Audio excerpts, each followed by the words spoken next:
श्री राधे राधे जय श्री कृष्ण बोलो श्री राधे जय श्री कृष्ण बोलो श्री राधे जय श्री कृष्ण बोलो श्री राधे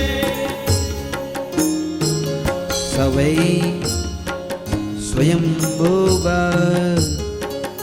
सम्राट प्रिय पुत्र स्वयंभुव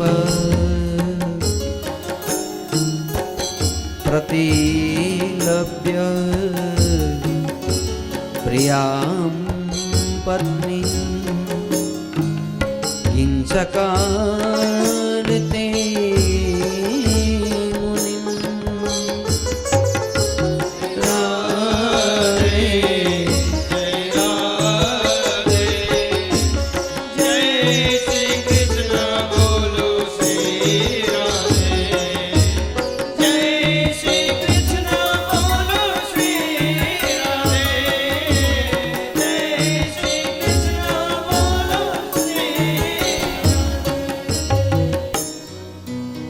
भाव से कहना पड़ेगा जय श्री कृष्ण।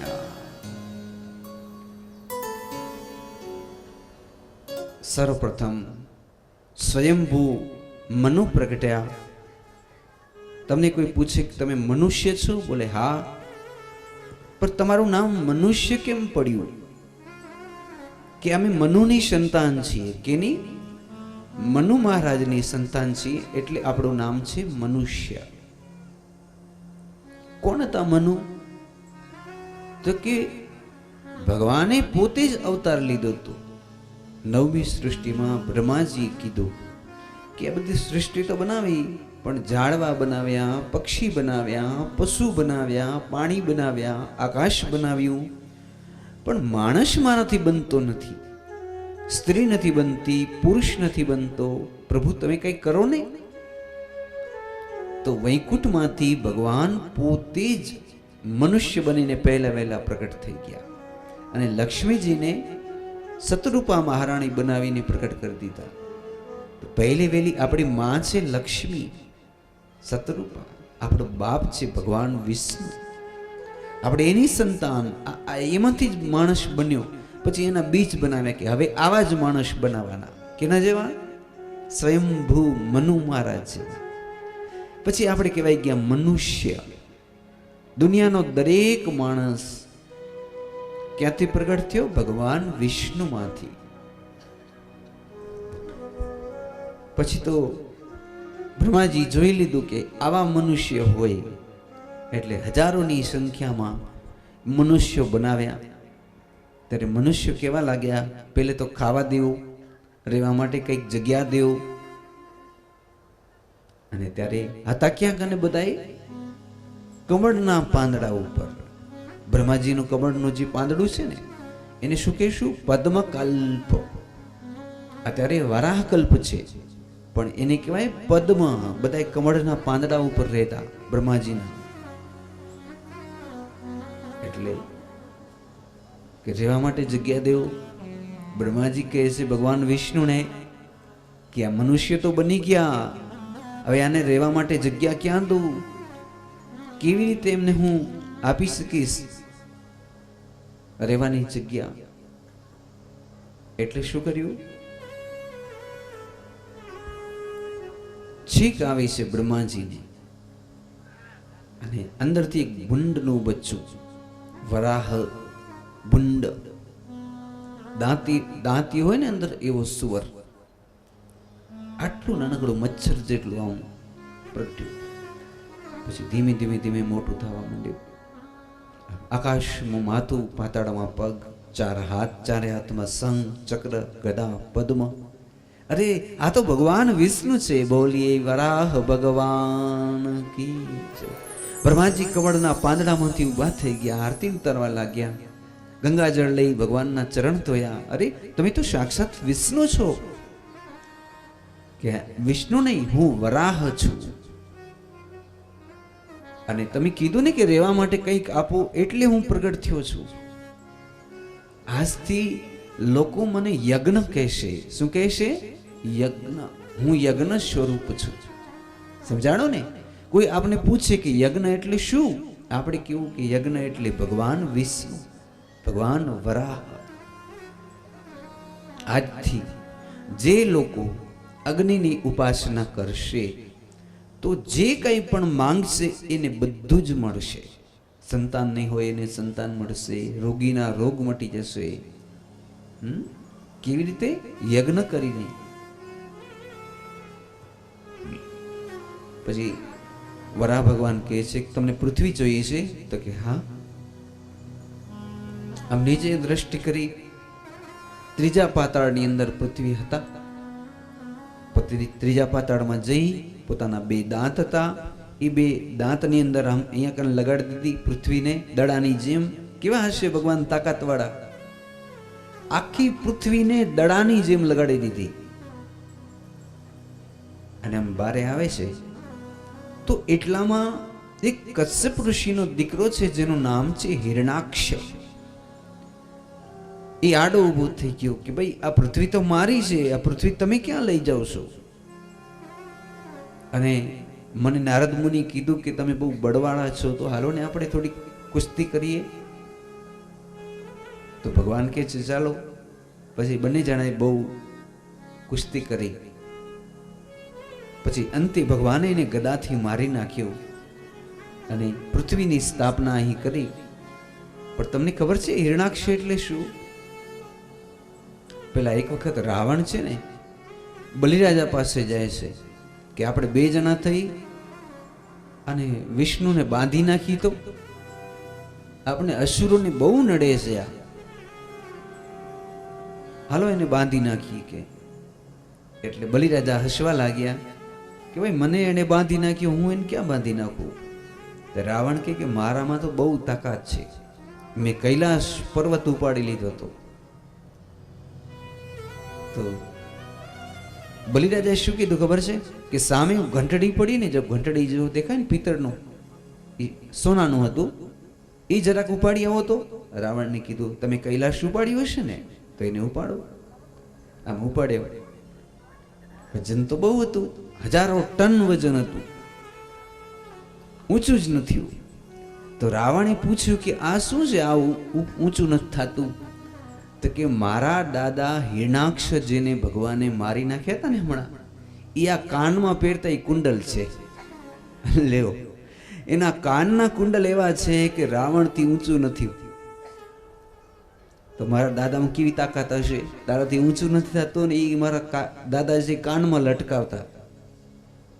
તો રાવણ આપણે પૂછશું નહીં, આને પણ ભગવાને મારી નાખ્યો.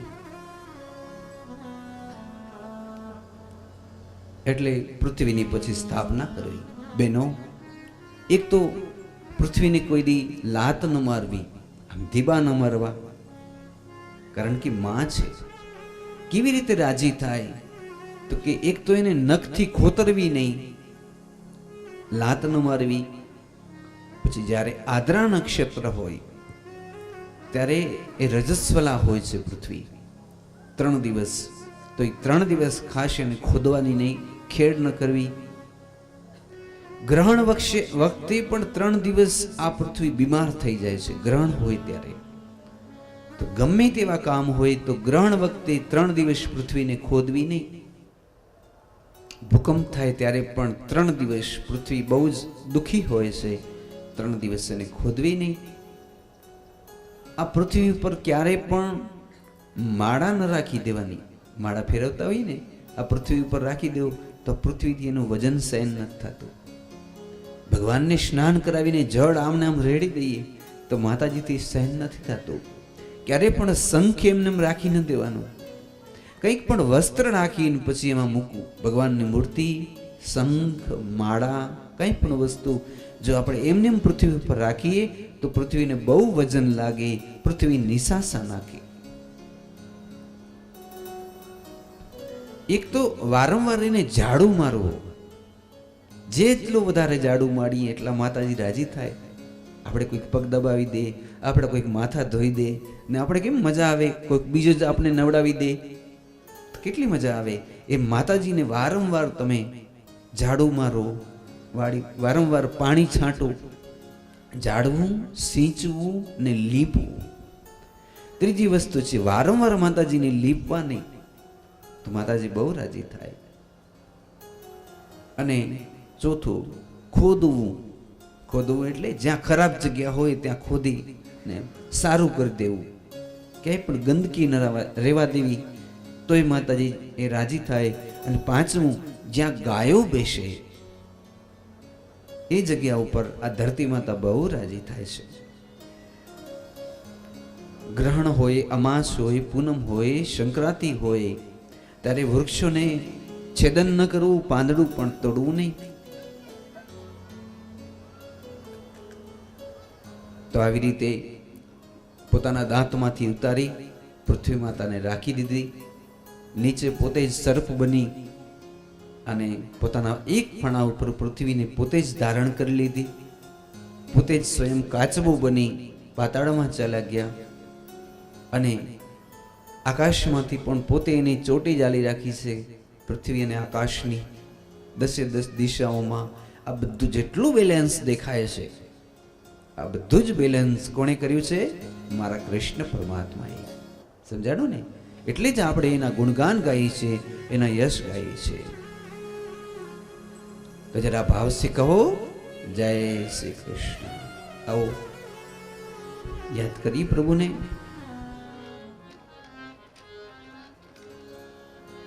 વંદન કરી શ્રી હરિ તમને.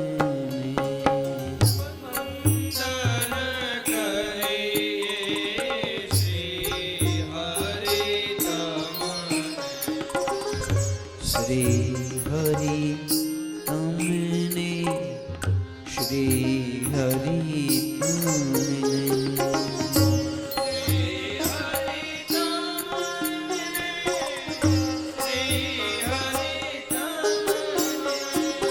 મોરે મુકુટ શિરે ઉદિવન માલા,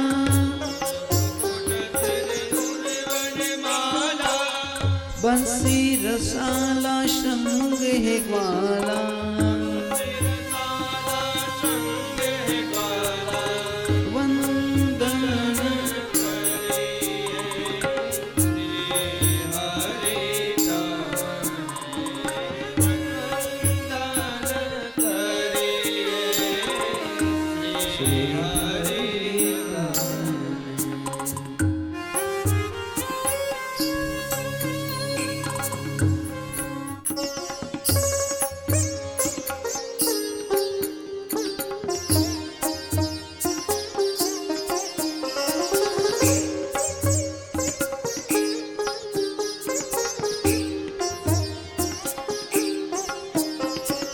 જય જય જય શ્રી કૃષ્ણ કૃપાલુ. જય શ્રી કૃષ્ણ કૃપાલુ.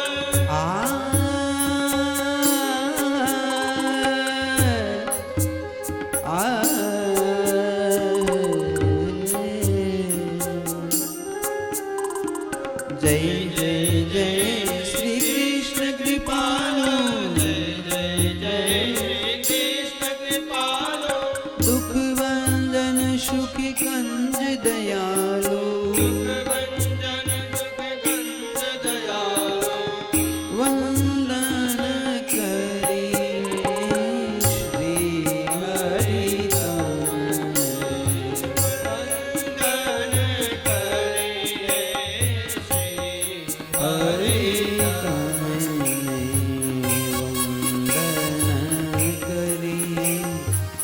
શ્રી હરિ તમને વંદન કરી. શ્રી હરિ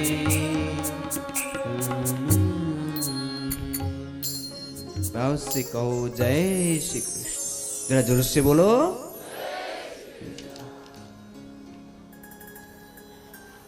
તો પૃથ્વી માતાની આપણે કથા જોઈ. કોઈ એને ધરા કહે છે, કોઈ એને ભૂમિ કહે છે, કોઈ ધરતી કહે છે, કોઈ એને પૃથ્વી કહે છે.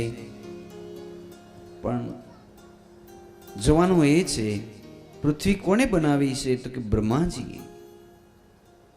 પણ પૃથ્વીની અંદર જે 6 તત્વો, પૃથ્વીનું જે વિજ્ઞાન છે એ મારા કૃષ્ણ પાસે જ છે. કાલે આપણે જોઈ ગયા હતા કે ડ્રાઇવિંગ બધાય કરી લે પણ ગાડી બનાવી અઘરી છે. તો બનાવ્યું છે ભગવાને અને બધું એનું બેલેન્સ કરે છે શ્રી બ્રહ્માજી. હવે બહુ જ સરસ કથા છે. એસ્મામ તત્કૃત્ય વિદ્વન કામ આતારાશનમ દુનોતિ દિનામ વિક્રમ્ય રંભામેવ મતંગજ. એક પ્રશ્ન એ થયો કે ભગવાન વરાહ પ્રગટ થયા ત્યારે પેલો રાક્ષસ ક્યાંથી પહોંચ્યો જેનું કુંડળ કોઈથી ઉપડતું નહોતું એવું? ત્યારે તો માણસ તો હતા નહીં. એટલે એમ કીધું કે ઋષિ તો હતા ને ત્યારે કમળના પાંદડા ઉપર ઋષિઓ 10 હતા. એમાં એકનું નામ હતું કશ્યપ ઋષિ. એની 2 પત્ની હતા, દિતિ અને અદિતિ. એક દિવસ દિતિ માતાજી આવ્યા અને એણે કીધું કે નાથ, મેં તમારી પાસે કોઈ દી કઈ માંગ્યું? તો કે ના, આજે મારી કંઈક માંગવાની ઈચ્છા થાય છે. માંગું? નાથ, મને એક સંતાન જોઈએ છે અને એ તો પતિ જ આપી શકે, માટે કૃપા કરો અને મને સંતાન આપો. તો કીધું વાહ, બહુ સરસ. કારણ કે પત્ની છે ને એ ત્રણેય ધર્મ, અર્થ, કામ, મોક્ષમાં એનો સરખો ભાગ હોય છે. ગ્રહસ્થીમાં પત્ની જેટલું પુણ્ય કરે અડધો ભાગ પતિને મળે, પતિ જેટલું પુણ્ય કરે અડધો ભાગ એની પત્નીને મળે છે. તો હું તમને સંતાન દઈશ, પણ અત્યારે આંધળા નક્ષત્ર છે. અત્યારે નક્ષત્રમાં જો બાળક જન્મશે તો એ બાળક બહુ જ અધર્મી, પાપી બની જશે. પાછો અત્યારે સાંજનો સમય, સાયંકાળનો સમય. તો તમે કામ કરો, 2 દિવસ ખમો, પછી હું તમને સંતાન આપીશ. તો પેલી માતાએ પિતાંબર પકડીને મહારાજને કીધું, મેં તમારી કને કોઈ દી માંગ્યું નથી, પહેલી જ વાર માંગ્યું અને મારી હઠ છે કે અત્યારે ને હમણાં જ મને બાળક થવું જોઈએ. ભલે આપની ઈચ્છા. માતાજીને બેસાડી ઋષિની પાસે એક વિદ્યા હતી, દ્રષ્ટિના ફળ દેવાની. આમ દ્રષ્ટિ કરી નાભીમાં, માતાજીની નાભીની અંદર તેજ ગયું. આંખમાંથી માતાજીની અંદર ગર્ભ રહી ગયા, પેટમાં. ઋષિ તરત જ સ્નાન કરી આવ્યા, પાછું યજ્ઞ કરવા બેસી ગયા. સાંજની સંધ્યા કરી. પેલા માતાજી પૂછવા લાગ્યા કે તમે એમ કહેતા હતા કે ખરાબ સમય છે, તો ક્યાંક મારા પેટેથી કોઈ ખરાબ દીકરો તો નહીં જન્મે ને?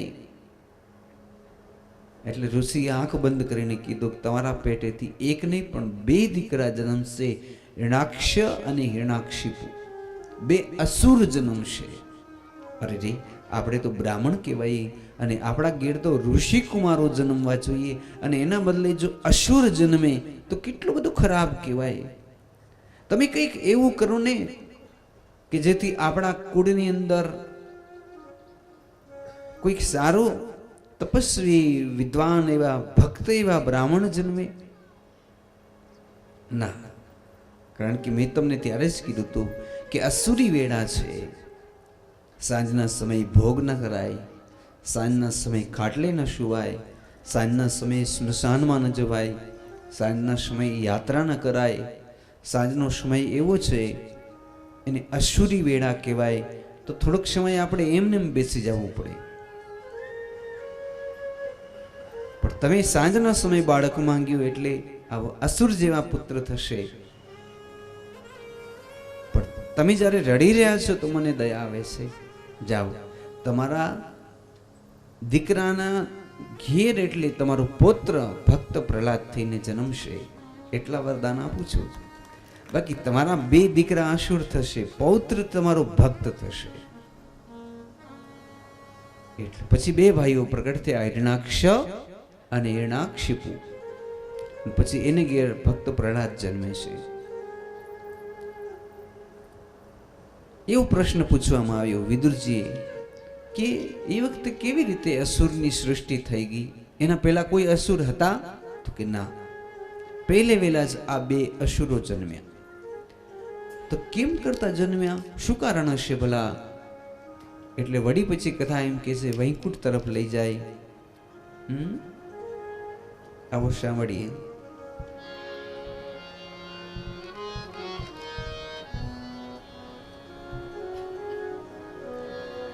રાધે જય રાધે રાધે જય રાધે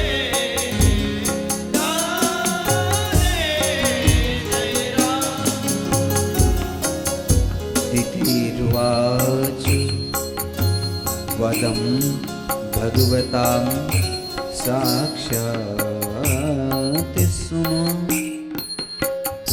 બોદાન બાહુના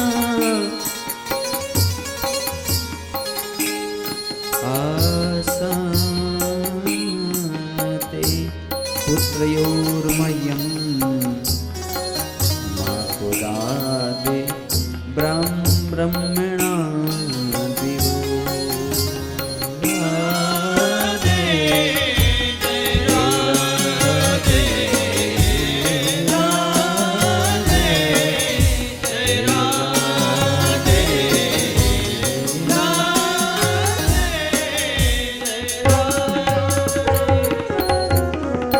जरा भाव से कहो जय श्री कृष्ण. जोर से बोलो.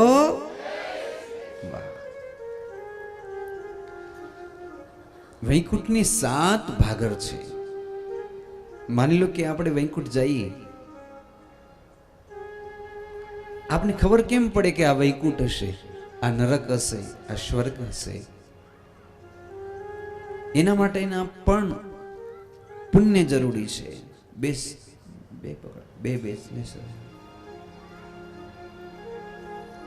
તો એના માટે પણ પુણ્ય હોય ને. એ તમને આગળ 10મા સ્કંદમાં હું કથા કહીશ. પણ કહેવાનો એ તાત્પર્ય કે 4 શનકાદિક કુમારો વૈકુંઠ તરફ આવ્યા, અને વૈકુંઠ તરફ જ્યારે આવ્યા 1 2 3 4 5 6 એ બધી પાસ કરી લીધી, અને 7મા સ્થાન ઉપર આવ્યા ત્યારે આડા ઉભા છે જય ને વિજય. અંદર જવા નહીં જડે. કેમ કે તમે બપોરે 2:30 વાગે આવ્યા છો. 2:30 વાગે તો ભગવાન સુઈ ગયા હોય, મર્યાદા હોય ને. તમે 3 વાગે અડધી કલાક તમારે ઊભા રહેવું પડશે. ત્યારે સનત કુમારો શું વિચારે છે કે અમને જો 1 મિનિટ પણ ભગવાનના દર્શન નહીં થાય તો અમે તરફડીએ છીએ, ભગવાનના દર્શન કરવા આતુર છીએ, અમને દૂરથી દર્શન કરાવી દો.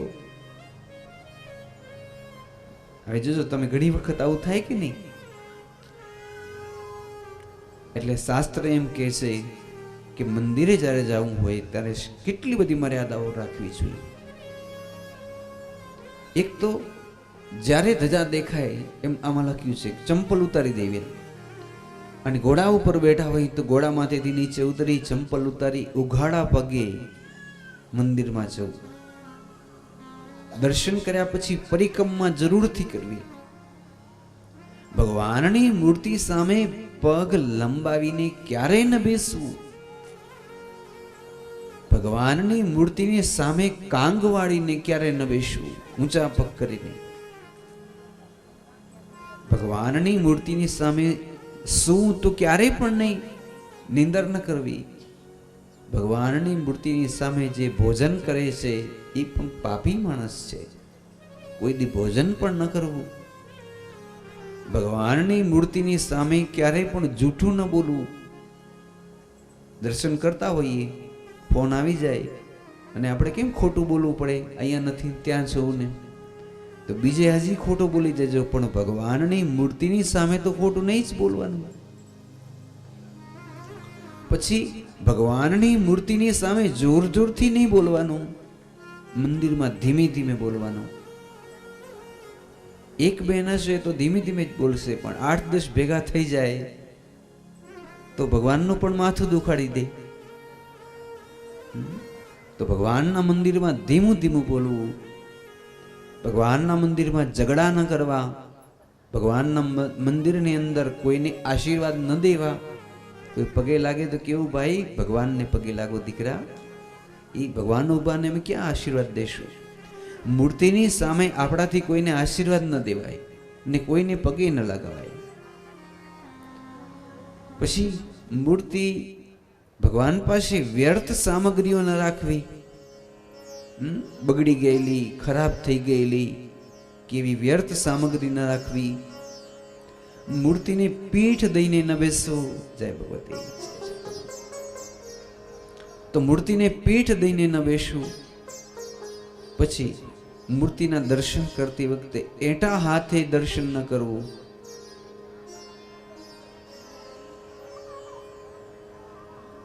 તો કહેવાનો એ મતલબ છે કે જ્યારે આપણે મંદિરમાં જઈએ ત્યારે કેટલી બધી આપણે મર્યાદા જાળવવાની હોય છે. તરત જ મંદિરમાં ગયા, કોણ? 4 સનત કુમારો જય ને વિજય આડા ઊભા છે. સનત કુમારો ગુસ્સે થયા, શ્રાપ આપી દીધો છે કે તમે અમને ભગવાનના દર્શન કરવામાં રોકો છો, એટલે તમે બંને જય અને વિજય અસુર થઈ જાઓ.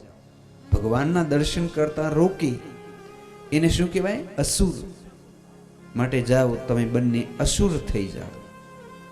તો કહે છે, ભલે પ્રભુ તમારી જેવી ઈચ્છા, પણ તોય ભગવાનના દર્શન તો નહીં જ કરવા દઈએ, અમારી ફરજ છે.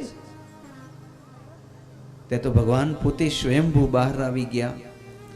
સનત કુમારો પ્રણામ કરે છે, પણ ભગવાન એની સામે જોતા નથી. તમે વૈકુંઠમાં આવીને ક્રોધ કરો છો, વૈકુંઠમાં આવીને શ્રાપ દેવો છો.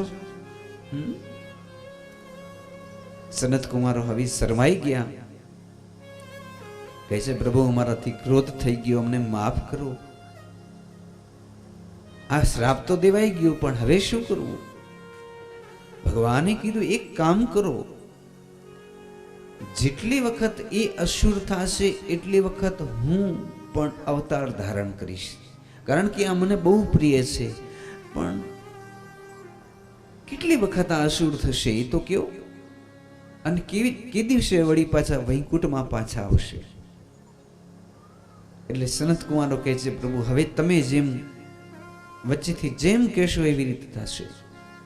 એટલે ભગવાને કીધું જયને વિજયને કે હે જય વિજય, જો તમે પ્રેમ લક્ષણા ભક્તિથી મારી ભક્તિ કરશો તો 7 જન્મમાં તમે અસુર થશો, 8મા અવતારમાં વૈકુંઠમાં આવશો.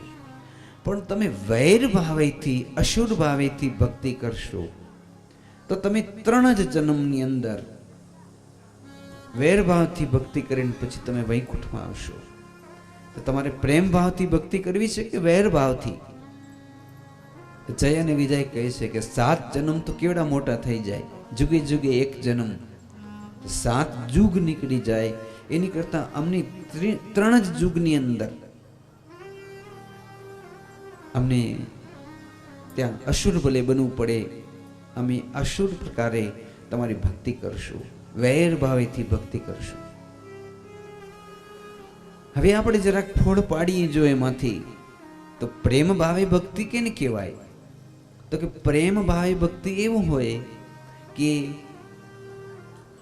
એમાં આપણે કંઈ તપ ન કરવાનું હોય. આજે એકાદશી છે તો ખાઓ સાવને સાબુદાણા, તો કે પ્રેમ ભાવે થઈ ગઈ ભક્તિ. અને અસુર ભાવે ભક્તિ કરવી હોય ને, એ તો આમ બેસી જાય તો ઉઠે નહીં, પછી એના શરીર ઉપર ઉધઈ રાફડા કરવા માંડી જાય, પછી આમ અંદર એનું માંસ ખાવા માંડી જાય, અને છતાંય ઊભો ન થાય. એને અસુર ભાવે ભક્તિ કહેવાય. આવી ભક્તિ જો આપણે કરીએ તો માત્ર 3જા જ જન્મે ભગવાનની ચોક્કસથી પ્રાપ્તિ થઈ જાય. બાકી સાઉ અને સાબુદાણા ખાઈ અને રાધે રાધે કૃષ્ણ કૃષ્ણ કરતા મલાઈઓ ખાતા ખાતા ભક્તિ કરશું તો 7 જન્મની અંદર ભગવાનની પ્રાપ્તિ થશે. તો આપણે જોયું પહેલે વેલા અસુર હિરણાક્ષ અને હિરણાક્ષિપુ કેવી રીતે, તો કે જય અને વિજયને શ્રાપ લાગ્યો એટલા માટે આવી રીતે બન્યું છે. આવો જોઈએ. સુનહુ ભરત ભાવી પ્રબલ બિલખી કહે મુનિના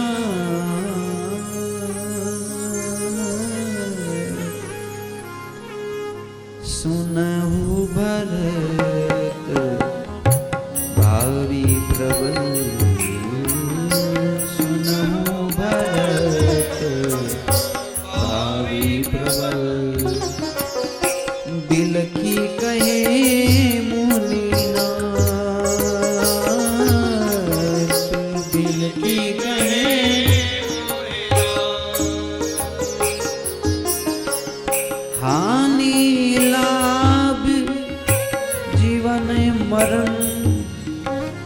जस अप जस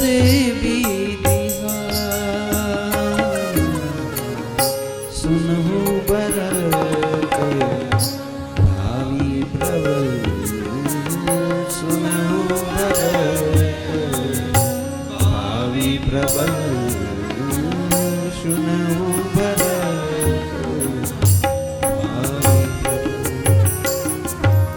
भाव से कहो जय श्री कृष्ण.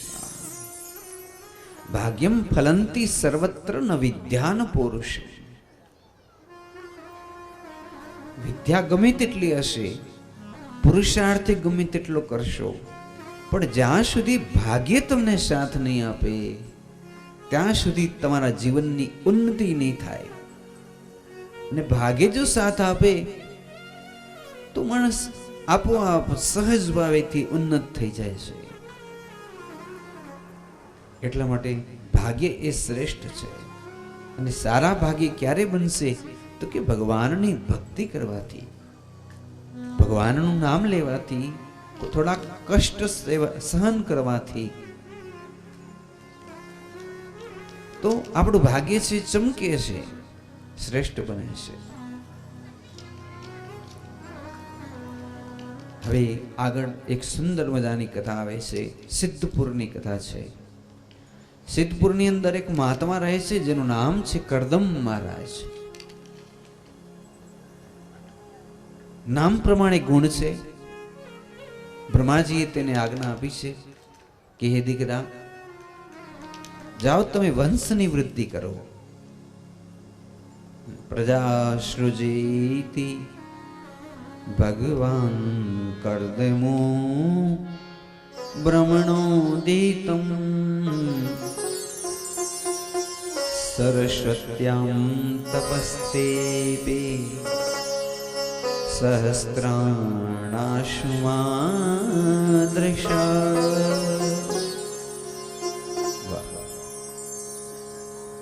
પ્રજા સૃજીતિ ભગવાન. કરદમને એમ કહ્યું કે હે કરદમ, વંશની વૃદ્ધિ કરો. શું કીધું? વંશની વૃદ્ધિ કરો.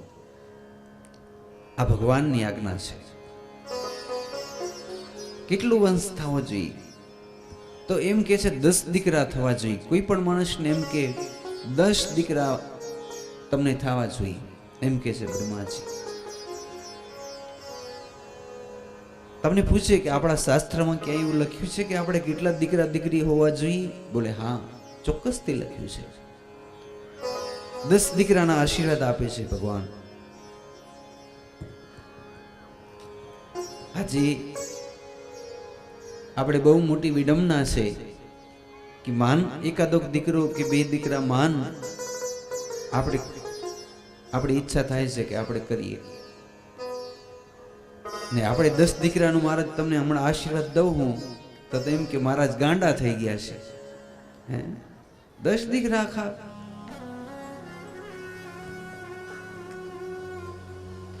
દસ દીકરા એમાંથી એક દીકરો આપણા સ્વાર્થ માટે હોય, લાડકો હોય ને એ સ્વાર્થ માટે હોય, એને આપણે લાડ લડાવીએ, મારો દીકરો મારો દીકરો મારો દીકરો એમ કરીએ. પણ પછી બાકીના દીકરા છે ને એ અલગ અલગ વસ્તુ માટે હોય. એક દીકરાને આપણે ધર્મની રક્ષા માટે સાધુ સંત સંન્યાસી પણ બનાવી શકાય. વિદ્વાન આગળ તમને કથા કહીશ હમણાં, મહાત્મા જડભરતની કથા. 81 દીકરા બ્રાહ્મણ બની ગયા હતા, ક્ષત્રિયમાંથી બ્રાહ્મણ બની ગયા 81 દીકરા. 9 દીકરા જોગી બની ગયા. 9 દીકરા જોગી બની ગયા ને એક દીકરા જડભરતજી મહારાજ, જેના નામ ઉપરથી આ દેશનું નામ ભારત દેશ થયું, ભરતના નામ ઉપરથી. તો આવા 100 દીકરા હોય તો તમને શું વાંધો આવે? એટલે પ્રજા સૃજેતી ભગવાન, ભગવાને આજ્ઞા કરી કે તમે પ્રજાનું સર્જન કરો. તમે છે ને સાજે ઋણમાંથી ત્યારે જ મુક્ત થશો કે રત્ન જેવા દીકરાને દીકરી આ સંસારને આપશો, તો જ આ ધરતીના ઋણમાંથી તમે મુક્ત થશો. થોડાક ઝાડ વાવશો, ઋણમાંથી મુક્ત થશો. ક્યાંક મંદિર કે સારું કામ કરશો, ઋણમાંથી મુક્ત થશો. પણ સંપૂર્ણ આ મનુષ્યત્વના ઋણમાંથી ત્યારે જ મુક્ત થશો કે સુપાત્ર અને કોઈક એવા રત્ન જેવા એકાદો દીકરો દીકરી જ્યારે તમે આ સંસારને આપશો, ત્યારે જ તમે ઋણમાંથી મુક્ત થઈ શકશો. તો એક દીકરાને આપણે ધર્મની રક્ષા માટે આપીએ, એક દીકરાને રાષ્ટ્રની રક્ષા માટે આપણે આપીએ. 8-10 દીકરા હોય એટલે અલગ અલગ વિદ્યાઓ બધી શીખવાડીએ. તમે જો એના જીવન ધન્ય થશે. હવે પછીનો એવો યુગ આવશે. એટલે કરદમને એમ કીધું તમે વંશ વૃદ્ધિ કરો. કરદમ મહારાજ સિદ્ધપુર પધાર્યા અને સિદ્ધપુરની અંદર આમ સરસ્વતી નદીની અંદર બિરાજમાન થયા. સરસ્વત્યામ તપસ્તેપે સહસ્ત્રાણા સમાદૃશ. સહસ્ત્ર એટલે 1000 વર્ષ સુધી સરસ્વતી નદીને કાંઠે બેસી ગયા. આપણે ખરેખર ભાગ્યશાળી છીએ કે સરસ્વતી નદી પણ આપણા ગુજરાતની અંદર બિરાજમાન છે. સિંધુ નદી, સરસ્વતી નદી. તમે વિચાર કરો કે આપણો કચ્છ અને સૌરાષ્ટ્ર ગુજરાત એના કેવા મોટા ભાગ્ય હશે.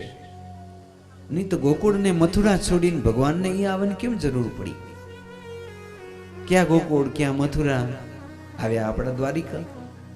કચ્છ અને સૌરાષ્ટ્રને ધન્ય ધન્ય બનાવ્યું કે નહીં?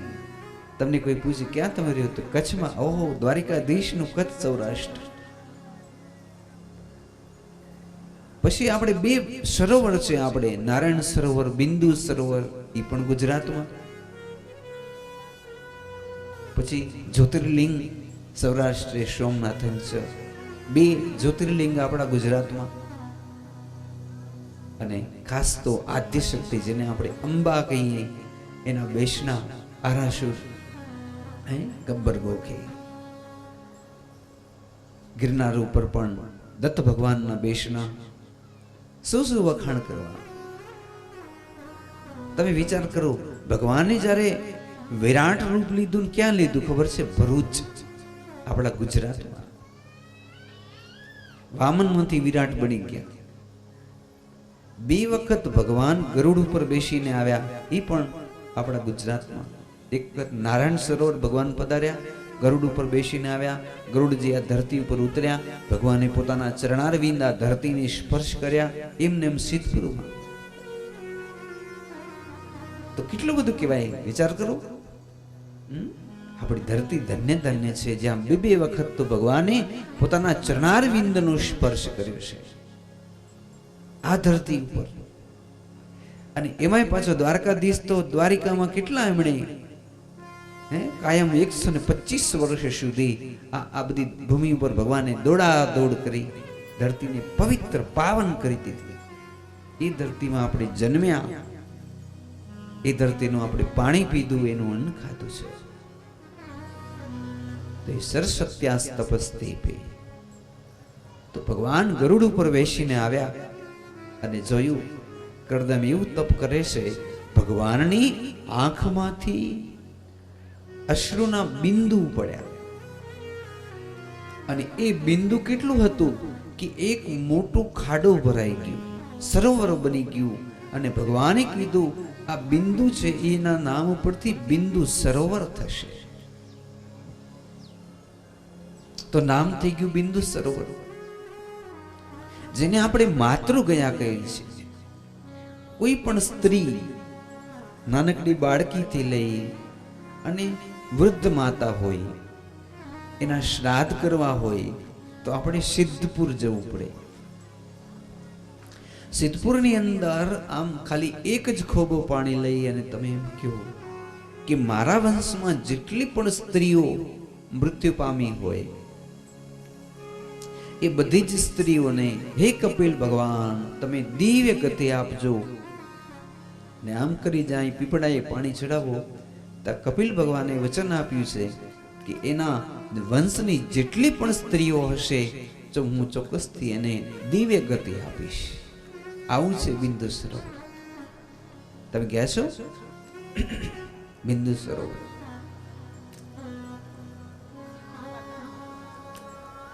તો ભગવાન પધાર્યા, સરોવર ભરાઈ ગયું, ભગવાન રાજી થયા, હસવા લાગ્યા. હે કરદામ કઈક વરદાન માંગો દીકરા. તો કે મારી વંશ વૃદ્ધિ થાય. શું કીધું? મારી વંશ વૃદ્ધિ થાય. તો ભગવાને કીધું તથાસ્તુ. પણ પ્રભુ સ્ત્રી વિના વંશ વૃદ્ધિ કેમ થશે? અને મેં તો સંકલ્પ કર્યું છે કે હું આ મારી આશ્રમ અને આ સરસ્વતી નદી છોડીને ક્યાંય જવાનો નથી. તો મારા માટે માંગુ લઈને કોણ જશે? ભગવાને કીધું એ વ્યવસ્થા પણ હું કરાવી દઈશ. મને સંતાન થશે? બોલે હા, તારે 10 સંતાન થશે. તો મનમાં એવો વિચાર થયો કે કેવા સંતાન થશે. એટલે ભગવાને પૂછ્યું હજી કઈ માંગવું છે?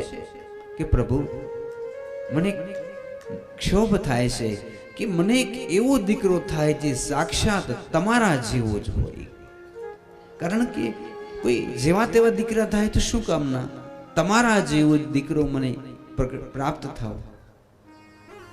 ભગવાન હસવા લાગ્યા કે મારા જેવો તો હું જ છું. તો હું તને વચન આપું છું કે તારે ઘેર હું સાક્ષાત કપિલ ભગવાન બનીને ચોક્કસથી પધારીશ.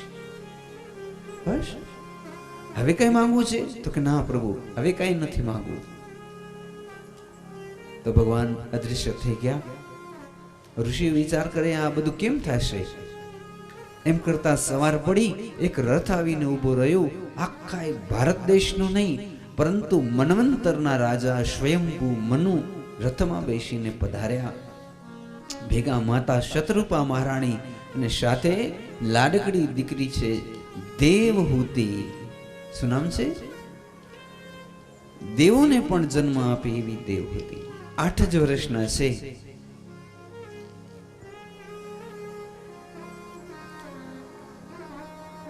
ઋષિ કહે છે પધારો. આમ આસનીય પાથર્યા. રાજન આપ બિરાજો. તમે તો ભગવાન છો, મારા સ્વયંભૂ. તમે મારા ભગવાન છો. માં તમે પણ બિરાજમાન થાઓ. પછી ઋષિને એમ થયું કે 8 વર્ષની દીકરી છે, લગભગ મારા લગ્ન આની સાથે થવાના છે. એટલે શરમાઈને આમ ઈશારો કર્યો કે આ શનિયા ઉપર તમે બેસો. હવે આ દેવહૂતિને એની માતાએ પૂછેલું. નારદજી કહી ગયા છે બ્રહ્માજીનો આદેશ છે કે બેટી તારા લગ્ન આ ઋષિ સાથે કરવા. પણ ઋષિ પાસે 5 કોઈ નથી. ઘાસ પાંદડા ખાવા પડશે. તું તો રાજાની દીકરી છો, રાજકુમારી છો. અને આ ઋષિ એવા છે કે તારા પેટે ભગવાન કપિલ પ્રકટ થશે, તારું જીવન ધન્ય ધન્ય બની જશે. તમને કોઈ કેમ કે તમારા પેટેથી ભગવાન પ્રકટ થશે તો તમે કેવા રાજી થઈ જાઓ. એટલે દીકરી એમ કહે છે કે દુનિયાના બધા જ દુઃખો હું સહન કરી લઈશ, પણ મારા પેટે ભગવાન પ્રકટ થવા જોઈએ. એટલે રાજી થઈ ગયા હતા.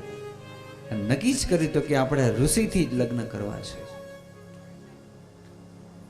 એટલે ઋષિને કીધું કે બ્રહ્માજીની આજ્ઞાથી અમે આ દીકરીના તમારી સાથે લગ્ન કરાવવા માટે આવ્યા છીએ. મારી લાડકી દીકરી, મારા હૈયાનો હાર, મારો કાળજાનો કટકો આપને આપવા ઈચ્છું છું. આપ એનો સ્વીકાર કરો. ત્યારે ઋષિ એમ કહે છે, મારી 2 શરત છે. પહેલી શરત એ કે હું ઋષિ ધર્મનું જ પાલન કરીશ.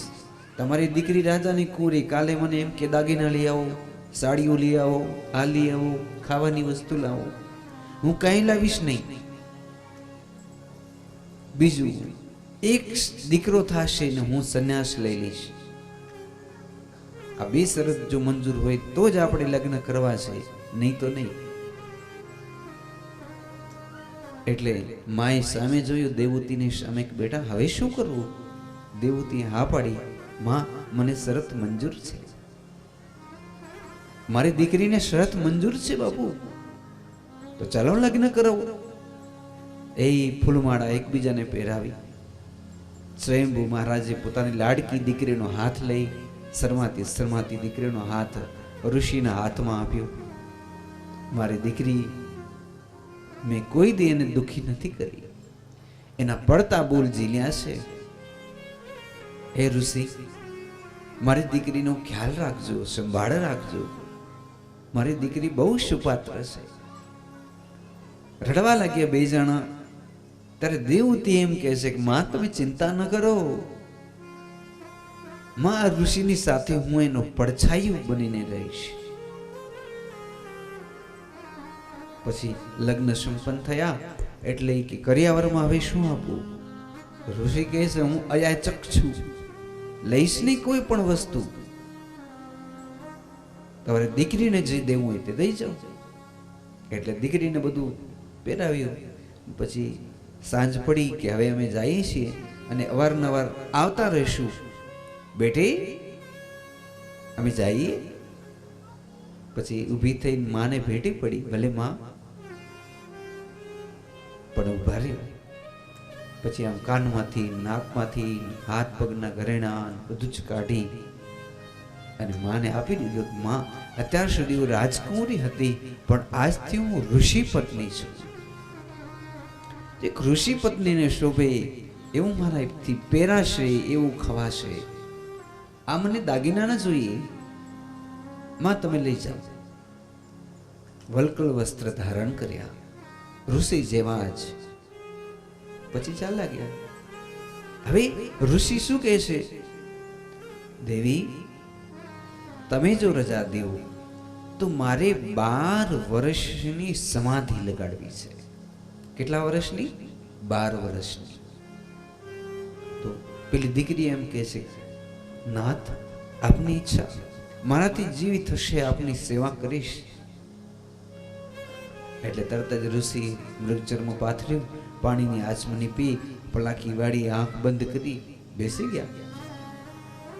એક તો આ દીકરીએ કોઈ દિવસ આવો જંગલ તો જોયું નતું. એકલી જ અટુલી, એક ઋષિ, એક નદી, 2-4 ઝાડવા. ઋષિ જમે, થોડુંક માતાજી દેવહૂતિ જમે. અને હવે ઋષિ આંખ ઉગાડી બાજુમાં જોયું તો એક વડના ઝાડ નીચે માતાજી હરણાથી રમે છે, હરણાને રમાડે છે. અને એવા તો વાળ ખુલ્લા છે. ઋષિને બહુ આનંદ થયો. સુકાઈને એકદમ આમ કૃશ થઈ ગયા છે. અંદર લોહીનું ટીપું નથી દેખાતું. દેવી, ઓ અમારા ભગવાન જાગ્યા સમાધિમાંથી. દોડીને પ્રણામ કર્યા. દેવી, આજ મારું 12 વર્ષનું વ્રત પરિપૂર્ણ થયું.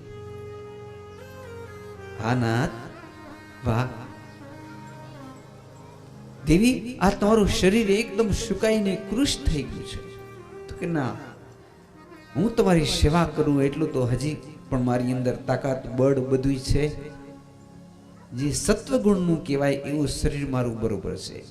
બાકી રજોગુણ અને તમોગુણનું શરીર હતું એ ખોટા માંસ અને ચરબી એ નષ્ટ થઈ ગયા. હવે સત્વગુણી ચરબી અને માંસ બચ્યા છે. દેવી, એક કામ કરો, તમે આ સરોવરમાં સ્નાન કરવાનું નામ છે બિંદુ સરોવર. ભલે તરત જ સ્નાન કર્યું ત્યાં તો એની કાયા આખી આમ કંચન જેવી થઈ ગઈ.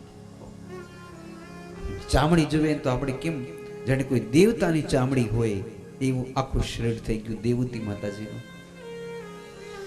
શરીરમાં જે થાકોડા હતા બધા મટી ગયા. દેવી, હવે કંઈક તમે વરદાન માંગો. કે નાથ, મને એકલું એકલું ગમતું નથી.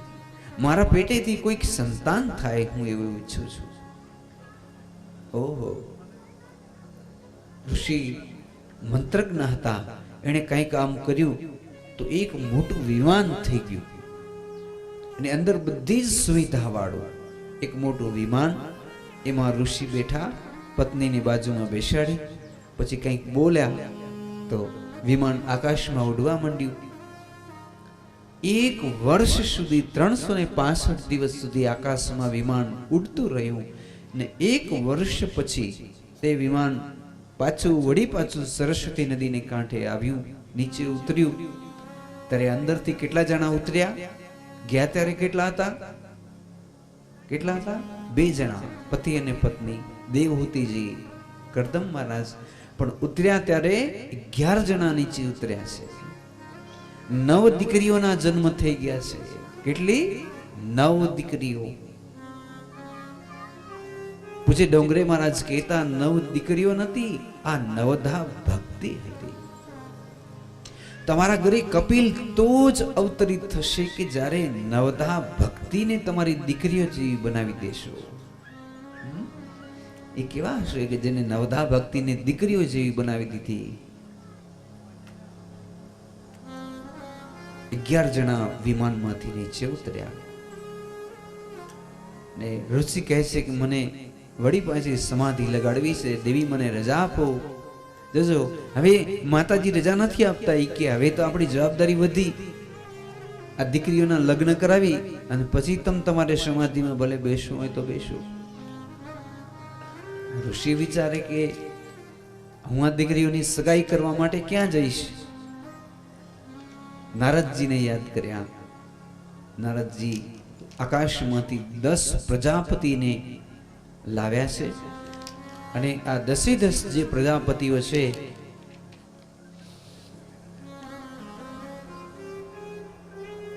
એ 10 પ્રજાપતિઓમાંથી 9 જે દીકરીઓ છે એ 9 દીકરીઓને તેમાં વિહાર કરવાનું છે. એટલે 9 દીકરીઓને પરણાવવાની છે. એક ઋષિને બાદ કરતા બાકી 9 ઋષિને પોતાની દીકરીઓ પ્રદિત કરી છે, આપી છે. કોને કોને? એક ઋષિ હતા જેનું નામ મરીચી, એને પોતાની કલા નામની દીકરી આપી. એક દીકરી હતી અનસુયા, સતી નામ સાંભળ્યું છે ને, સતી અનસુયા. એ અત્રિ ઋષિને પરણાવ્યા. એક દીકરીનું નામ હતું શ્રદ્ધા, એને અંગિરસ નામના ઋષિને આપ્યા. એક દીકરીનું નામ હતું હવિર્ભુ, એ પુલસ્ત્ય ઋષિને આપ્યા. પુલસ્ત્યના એ વંશમાં હવે રાવણ થાય છે. એક દીકરી છે ગતિ, એ પુલા ઋષિને આપ્યા. એક દીકરી છે સતી, એ કૃતુ ઋષિને આપ્યા. એક દીકરીનું નામ છે અરુંધંતી અને વશિષ્ઠ ઋષિને આપ્યા. એક દીકરીનું નામ છે શાંતિ, એ અથર્વા ઋષિને આપ્યા. અને એક દીકરીનું નામ છે ખ્યાતિ, એ ભૃગુ ઋષિને આપ્યા. દીકરીઓ કેવી હતી? બધી એકદમ પતિવ્રતા ધર્મને અનુસરવા વાળી. મેં એવી કથા દેવી ભાગવતમાં સાંભળી કે દેવતાઓ જ્યારે મારવા માંડે ને દાનવોને, ત્યારે દાનવો ભાગી અને આ ભૃગુ ઋષિના આશ્રમમાં આવ્યા, ખ્યાતિ માતાજી પાસે. તો ખ્યાતિ માતાજી કીધું, દીકરા બીઓ નહીં, હવે તમને દેવતા કાંઈ ન કરી શકે. ત્યાં તો દેવતા આયા બધાય. ઇન્દ્ર વજ્ર લઈને આવ્યા. માતાજી કીધું, ખબરદાર હો, આ ઋષિનો આશ્રમ છે, દેવતાઓ તો તમારા ઘરે, આ લોકોનું નામ લેતા નહીં. તો ઇન્દ્ર દોડી મારવા જાય ત્યારે માતાજી શું વિચાર કર્યો કે કંઈક કરું, એટલે સંકલ્પ કર્યો કે બધાયને નીંદર આવી જાય અને મારામાં એવી શક્તિ આવી જાય કે હું બધાને ખાઈ જાઉં. તો બધા દેવોને નીંદર આવી ગઈ. માતાજીનું રૂપ કાળકા જેવું થઈ ગયું. ખ્યાતિ માતાજી,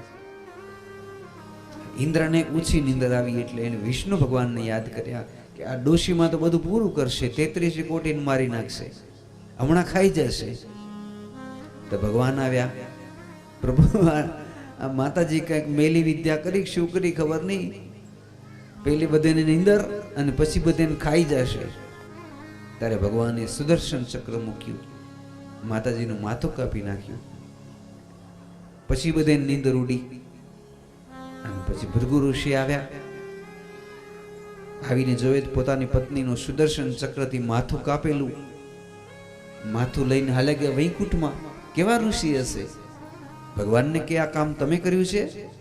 તો કે હા, શું કરું, આ બધાને મારી નાખી એમ હતા, એટલે કે મારે પછી એમને મારવા પડ્યા. એટલે ઋષિએ પોતાના તપોબળથી માથું ચોંટાડી સજીવન કરી દીધા કે તમે, હું તમારો ભક્ત છું અને તમે મારી પત્નીને મારી મને વિધુર બનાવ્યો, વિયોગી બનાવ્યો છે. માટે જાઓ, હું તમને શ્રાપ દઉં છું કે હવે પછી તમારા 10 અવતારો એવા થશે કે 10 અવતારમાં તમને પત્નીનો વિયોગ થશે. આવા શ્રાપ દીધેલા છે. તો આપણે જોતા હતા 10 ઋષિઓ આવેલા, પ્રણાવ્યા. હવે કહે છે હું સમાધિમાં બેસી જાઉં? તો કે ના, આ દીકરી તો હાલી ગઈ ઘરે, હું તો પાછી એકલી જ થઈ ગઈ અને મારા પેટેથી કપિલ ક્યારે પ્રગટ થશે? એ કરતા જાઓ, પછી તમે તમારે ભલે સમાધિમાં બેસી જાઓ. પછી પતિ અને પત્નીએ એવા વ્રત રાખ્યા, રૂપાળા, ભગવાનની આરાધના, એવી આરાધના કરી અને પછી આરાધના કરતી કરતી ભગવાનનું આવાહન કર્યું. કેવી રીતે? આવો સાંભળીએ.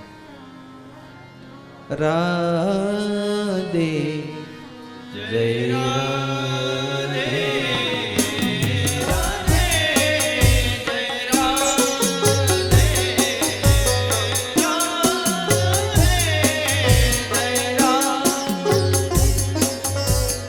ભગવંતમ પરમ બ્રહ્મન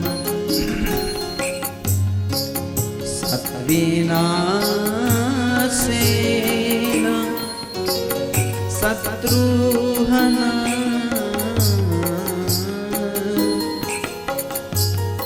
તત્વ સંખ્યાનમ વિજ્ઞપ્ત્યૈ જાત વિદ્વાનજ ઈશ્વરાટ.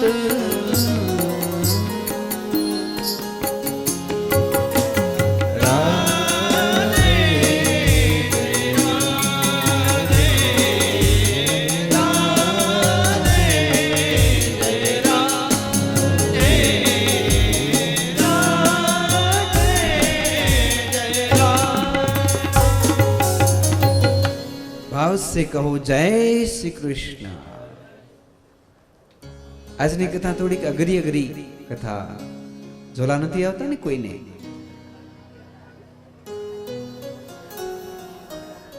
કારણ કે કપિલજીની કથા જેવી છે જેમાં જ્ઞાન ભરપૂર છે.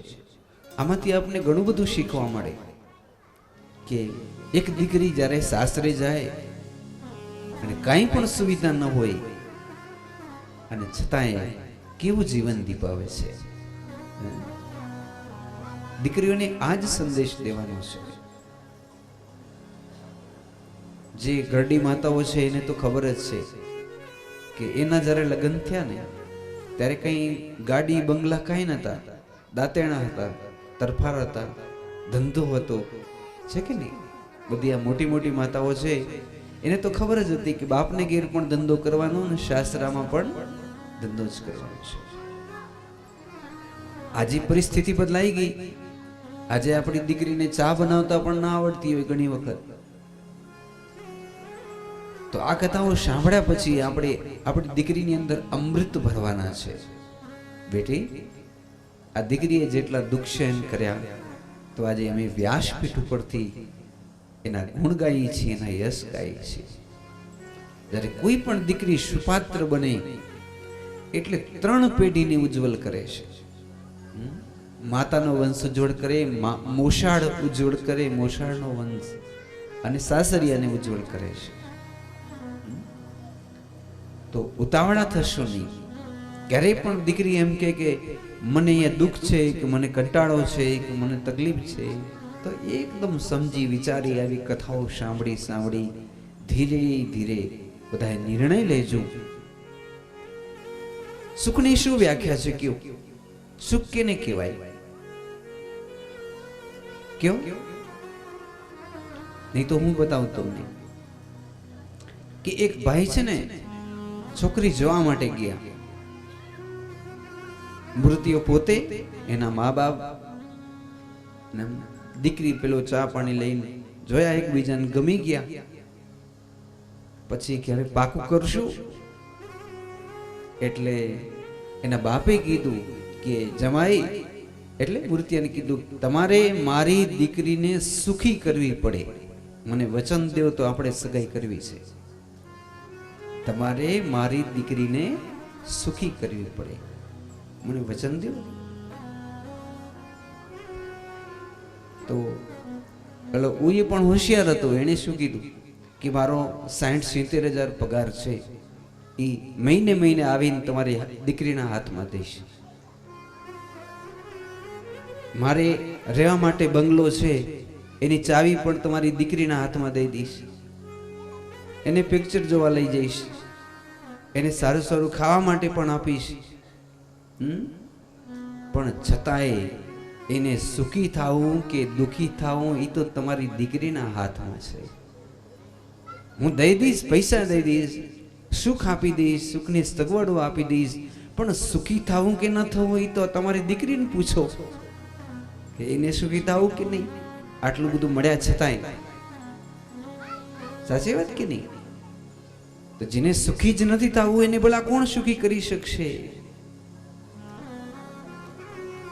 એટલે એવું ન વિચારું કે સાસરિયા દુખી કરે છે. ઘણી દીકરીઓ પણ એવી હોય કે જેને સુખી જ નથી થવું.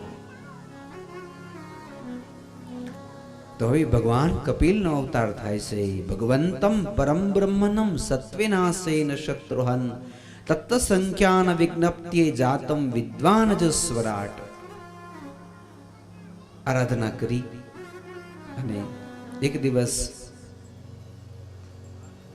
શુભ મુહૂર્ત હતું. પ્રાતકાળ બ્રહ્મ મુહૂર્તનો સમય હતો. પતિ ને પત્ની બેઠા છે યજ્ઞકુંડની પાસે, અને ઓચિતાનો તેજનો પુંજ જેવું ભગવાનનું સ્વરૂપ આકાશમાંથી આવ્યું. અરે, આ તો ભગવાન આદિ નારાયણ! હે પ્રભુ, તમે પધાર્યા! પતિ પત્ની ઉભા થયા, ભગવાનની આરતી ઉતારી. નાથ, તમે ભલે પધાર્યા. તો ભગવાન કહે છે, મેં તને વચન આપ્યું હતું કે તારે ઘેર દીકરો બનીને પ્રગટ થઈશ, એટલે હું આજે આવ્યો છું કપિલ થવા માટે. હવે જો તું કહેતો હે ઋષિ કરદમ, તો હું ભગવાન કપિલના રૂપમાં આવી જાઉં. વનેજાને પ્રણામ કર્યું. હા પ્રભુ, નાનકડા બાળકના રૂપે આપ આવી જાઓ. હવે ભગવાન પ્રગટ થયા, પણ કેટલી અવસ્થાના? 3 વર્ષની અવસ્થા. 3 વર્ષની અવસ્થાના ભગવાન કપિલ વિષ્ણુમાંથી પરિવર્તિત થઈ ગયા અને ઋષિ જેવા લાગે છે. શ્યામળ શ્યામળ ઘુંઘરાળા વાળ છે, એવા તો સ્વરૂપાન અને આમ જ્યાં કપિલ ભગવાન પ્રગટ થયા ત્યાં તો આકાશમાંથી દેવતાઓ પુષ્પની વૃષ્ટિ કરે, જય ઘોષનાદ કરી, દુદંબીઓ વાગવા લાગે. પતિ અને પત્ની જે દેવહૂતિ અને કરદમ તો રાજી રાજી થઈ ગયા, ધન્ય ધન્ય થઈ ગયા. આમ ચરણમાં મસ્તક લગાડી, મારે ગીર મારો ઠાકર પધાર્યા કપિલ બનીને. પ્રભુ અમે તમારી શું સેવા કરીએ? કપિલ આંખો બંધ કરી ધ્યાનમાં બેસે છે. પિતાજી, માં, હું કઈ ખાવા પીવા માટે અહીંયા અવતરિત નથી થયો. હું સનાતન ધર્મના રક્ષણ માટે, વૃદ્ધિ માટે પ્રગટ થયો છું. આવો હું તમને કપિલ ગીતા કહું. અને પછી ભગવાને કપિલ ગીતાની અમુક વાતો કહી. પિતાજીએ સંન્યાસ લીધો છે. આ કપિલ ગીતા સાંભળી ત્યારે માં શું કહે છે કે જો ત્યારે છે ને પહેલાના જમાનામાં બહેનોને અધિકાર નહોતો સંન્યાસ લેવાનો, કે કદાચ પુરુષ છે એ તો ધારે તો ભગવા કપડા પહેરી સંન્યાસી બની ગમે ત્યાં નીકળી જાય, પણ નારી જીવન હાય તેરી યહી કહાની, આંચલ મેં દૂધ આંખો મેં પાણી. બહેનો માટે તો ક્યાંય બારે જવાનું છે જ નહીં. જન્મ્યા તારે બાપની ઘેર ને લગ્ન થઈ ગયા તો સાસરિયામાં. હવે જ્યાં સુધી મરીએ નહીં ત્યાં સુધી સાસરિયામાં જ. તો અમને તો ક્યાંય જવાનું છે નહીં, તો અમારી મુક્તિ કેમ થશે? અમારું કલ્યાણ કેમ થશે? હવે તો ભલે આપણે હરિદ્વારને વર્ષો વર્ષ જતા હોઈએ, પણ પહેલાના જમાનામાં તો કોઈ જતું નતું. એટલે માતા પૂછે છે, તત્વામ ગતાહમ શરણમ શરણ્યમ સ્વભૃત્ય સંસાર તરો કુઠાર. કપિલ, અમે તો સ્ત્રીનો અવતાર છીએ. એક મર્યાદા હોય છે બહેનોને, બારે ના નીકળી શકે. એક મલાજો હોય તો ન તો અમારાથી તીર્થમાં જવાય, ન યાત્રામાં જવાય, ન હિમાલયમાં જવાય, ન ગિરનારમાં જવાય, ન મોટા ઊંધી મસ્તકે લટકી તપ કરાય, ન 5 ધૂણા તાપીને તપ કરાય. અમારે તો ઘરમાં બેસી રોટલા ઘડતે ઘડતે જે કાંઈ કરવું હોય કરવું પડે અમારે. બાકી અમે બહાર નીકળીને અમારાથી કાંઈ ન થાય. તો ઘરમાં બેસીને કેમ ભજન ભક્તિ કરવું? એ કપિલ અમે સાંભળવા ઈચ્છીએ છીએ. તમે કૃપા કરીને અમને કહો. તંત્વાગતાહમ શરણમ શરણ્યે સ્વભૃત્ય સંસાર તરો કુઠારમ. હવે ટૂંકમાં જ આપણે જોઈએ કપિલ ગીતા અને પછી કથાજીને વિરામ આપીએ. ભગવાન વાચો, ભગવાને શું કીધું? યોગ આધ્યાત્મિક પંચા મતો નિશ્રેષાય મે અત્યંતો પરિત્રિયત્ર દુઃખસ્ય ચ સુખસ્ય ચ. માં, દુઃખ ને સુખનું કારણ મન છે. અને જો બની શકે તો યોગ આધ્યાત્મિક પંચા, જીવનને આધ્યાત્મય બનાવવું. 3 હોય ને જીવન. ભૌતિક જીવન હોય, આ ભૌતિક જીવન હોય ને એને ટીપટાપ બહુ ગમે. એકદમ આરીસા સામે જ ઊભા હોય તો સમજવું કે આપણું જીવન ભૌતિક છે. પછી બીજું જીવન છે દૈવિક જીવન, એટલે ભાગ્યના આધારે એને કંઈ એવું ખાસ ન હોય કંઈ. અને ત્રીજું જીવન છે આધ્યાત્મ જીવન. સમજી વિચારી અને પછી વિચારે કે મારાથી કેવા કપડાં પહેરાય, મારાથી કેવું ખવાય, કેવું પીવાય. આધ્યાત્મ જીવન જોઈએ. માં, જ્યારે એક અવસ્થા થઈ જાય બહેનોની 50, 60, 70 વર્ષની, પછી એમ થાય કે હવે આખો સંસાર આપણે જોઈ લીધો, હવે આપણે નિવૃત્ત થઈ જવું છે. ત્યારે બહેનોએ પોતાનું જીવન આધ્યાત્મમય બનાવી દેવું. પછી વિચારું કે બહુ ખાધું, બહુ પીધું, બહુ પહેર્યા, બહુ સુખી થયા, બહુ લાડ લડ્યા, બધું જ કરી લીધું. હવે એનું જે કાંઈ કરવાનું છે એ ભગવાન માટે કરવાનું છે. જોજો આપણે કેમ સમજશું? આ નાનકડી 5 વર્ષની દીકરી હોય, શું કરીશ બેટા તું? તો કે મારું ગોરમાનું વ્રત છે. તો તું હજી નાનકડી જ છો? તો કે ના, હું મીઠા વગરનું ખાઉં છું. પણ હવે આપણે એને પૂછીએ કે તારે આ વ્રત કરવાની જરૂર શું? તો કે સારા પતિ મળે, એટલે સાસરું સારું મળે. પછી બધા વ્રત હવે ધીમે ધીમે ચાલુ થશે. તમે જોજો, જયા પાર્વતી કે જે કંઈ પણ વ્રતો હોય, શું કામ? સારું સાસરું મરે, પછી લગ્ન થઈ જાય એટલે વળી પાછી બેન વ્રત કરે. પૂછીએ કે બેન તું શું કામ વ્રત કરે છે? તો કે મારા પતિનો ધંધો નથી હાલતો, ધંધા સારા હાલે એટલે. મારા દીકરા ભણવામાં નબળા છે, દીકરાને ભણતર સારી મળે, દીકરાની સગાઈ થઈ જાય, દીકરાને ઘરે દીકરા થઈ જાય. આ બધાય માટે તો કાયમ માંગ્યું, તમારા માટે ક્યારે માંગશો તમે? નાનપણના 5 વર્ષના હતા ત્યારથી તમે બીજા માટે જ બધું કર્યું, તમારા માટે તો હજી સુધી કાંઈ નથી કર્યું. એટલે હવે પછીનું જીવન તમને કોઈ પૂછે શું કામ તમે એકાદશી કરો છો? મારા કૃષ્ણને રાજી કરવા માટે, મારા રામને રાજી કરવા માટે. તમે શું કામ તીર્થ યાત્રા કરવા જાઓ છો? મારા રામને રાજી કરવા માટે. તો તમને પુણ્ય જોતું હશે ને? ના ના, માત્ર મારા રામને રાજી કરવા માટે. તમને સ્વર્ગ જોતું હશે? ના ના, માત્ર મારા રામને રાજી કરવા માટે. સમજાણું? આને કહીશું નિશ્રેયસ. કાંઈ જોતું નથી, માત્ર મારો કૃષ્ણ, મારો રામ એ રાજી થાય. હવેની જિંદગી રામને રાજી કરવા માટે. બસ વાત પૂરી. ઘરમાં બેઠે બેઠે આનંદ કરતે કરતે તમે ભગવાનના ધામ સુધી પહોંચી જાઓ.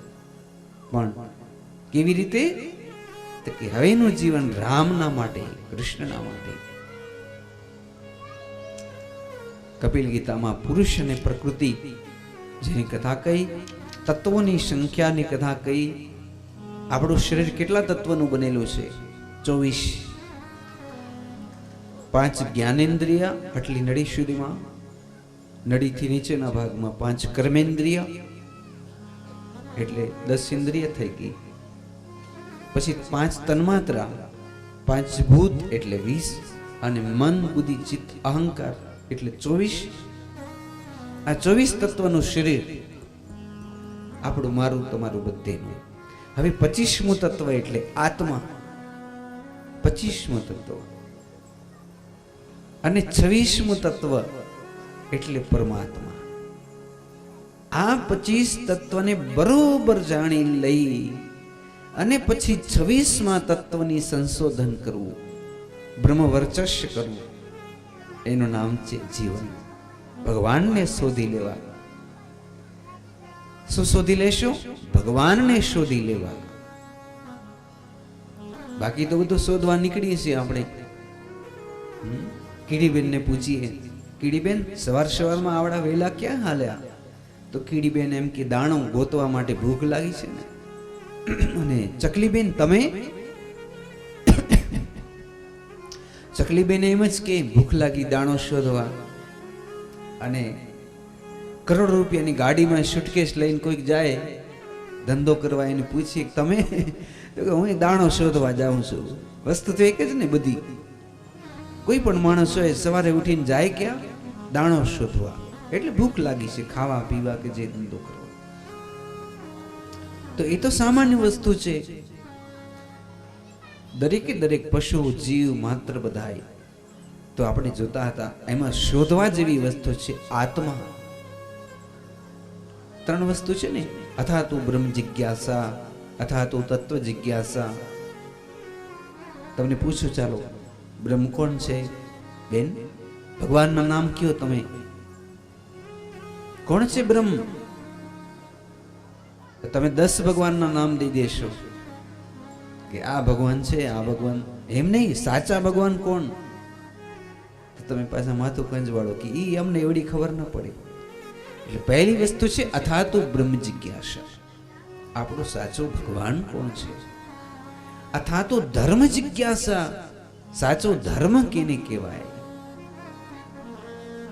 અને અથાતુ તત્વ જિજ્ઞાસા. આ શરીર કે પિંડેશુ બ્રહ્માંડે, બ્રહ્માંડ અને શરીરમાં બધું કેમ થાય છે? આ 3 વસ્તુ છે. તો કપિલ ભગવાને બહુ જ સુંદર કથા કહી કપિલ ગીતાની. મન ઉપર કંટ્રોલ કરવાનું કીધું. મન મિલાવે રામ સે, મન કરાવે ભજીત.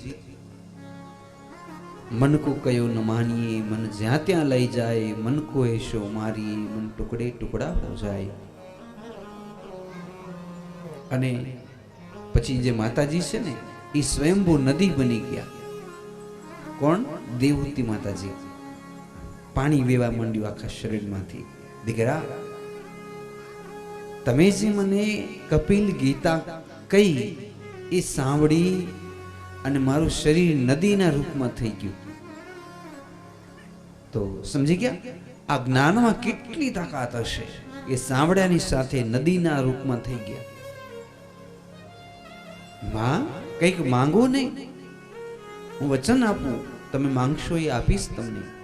તો કે દીકરા, હું નદીના રૂપમાં અહીં કાયમ વહેતી રહીશ બિંદુ સરોવરની પાસે. અને એટલું જ માંગુ છું કે જે કોઈ પણ દીકરો આટલો નાનકડો હાડકો પોતાની માનો લઈને આવે અને એમ કે હે કપિલ ભગવાન, મારી માને સદગતિ આપો, તો જેમ હું તમારી માં છું એમ જગતની દરેક માને તમે સદગતિ અને મુક્તિ આપજો. જગતની બધી જ માતાઓને મુક્તિ આપજો. કપિલ ભગવાને વરદાન દીધું કે બાવરિયાનું પાન કેટલું હોય? બાવરિયાના પાન ઉપર રહે એટલું પિંડ એટલે તલ, એટલામાંથી મૂકીને એમ કહે કે અમારા કુળના બધા જ ગતિયા અવગત્યા પિતૃઓની મુક્તિ કરો. ત્યારે કપિલ ભગવાન વચન આપે છે કે બધા જ ગતિયા અવગત્યાઓની અમે મુક્તિ કરશું. જે અમુક પિતૃ એવા હોય કે જેને કદાચ મળતું ન હોય એને પણ સિદ્ધપુરમાં મળી જાય છે.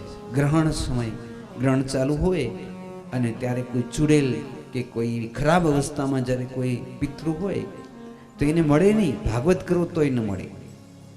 તો એના માટે બિંદુ સરોવરની અંદર ગ્રહણ ચાલુ હોય અને એ ગ્રહણના સમયે એની અમુક પૂજા આવે એ કરવામાં આવે તો એવું વરદાન આપ્યું છે કે તો તરત જ ગમે તેવા બ્રહ્મ રાક્ષસ હોય, ચૂડેલ હોય, વૈતાલ હોય, તેની ચોક્કસથી સદગતિ થઈ જાય.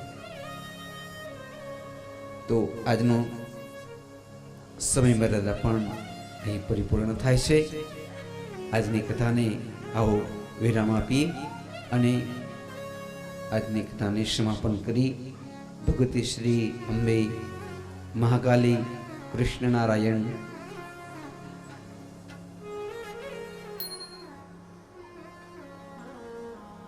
કિંચિત રાષ્તુન બોલી અને પછી સમાપન તરફ જઈએ.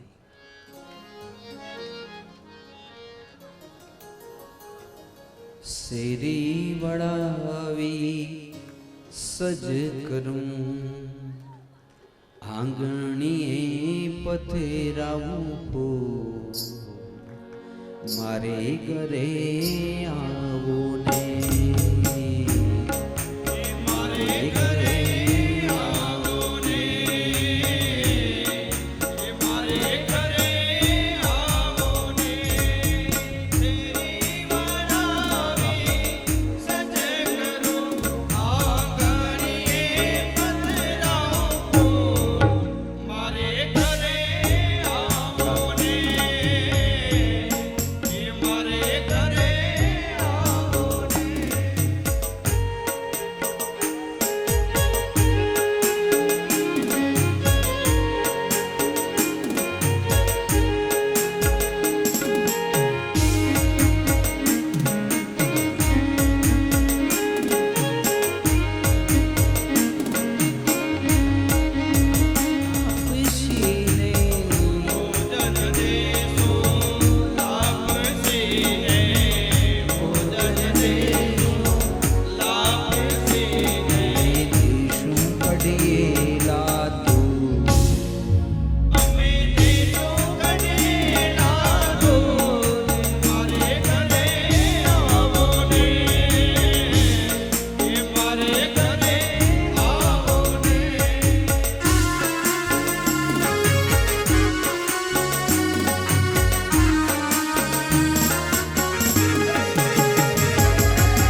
મથુરામાં ખેલ ખેલી આવ્યા હો કાનજી ક્યાં રમી આયા ક્યાં રમી આયા ક્યાં રમી આયા મથુરામાં ખેલ ખેલી આવ્યા મથુરામાં ખેલ ખેલી આવ્યા હો કાનજી ક્યાં રમી આયા ક્યાં રમી આયા ક્યાં રમી આયા ક્યાં રમી આયા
સંગ તું કરો તો સત્સંગની રે બીજી સંગતી ના હોય જો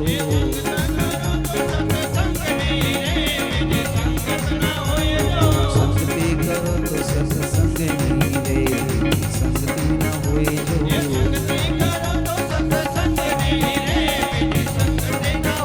એ તાળી પાડો તો મારા રામજી રે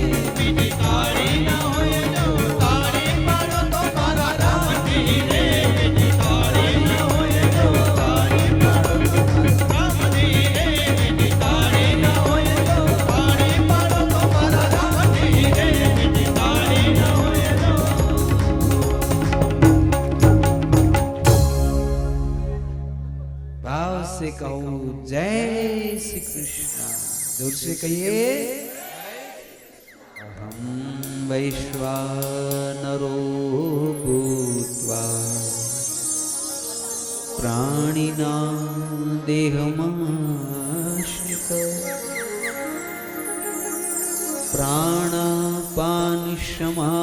प्राणापानशमायुक्तम् पचामयनं चतुर्विधम् शहना भवतु शहनौ भुनक्तु शह वीर्यं करवावहै तेजस्विनावदितमस्तु मा विद्विषावहै ॐ शान्ति शान्ति शान्ति। बालकृष्ण लाल की आज के आनंद की जय।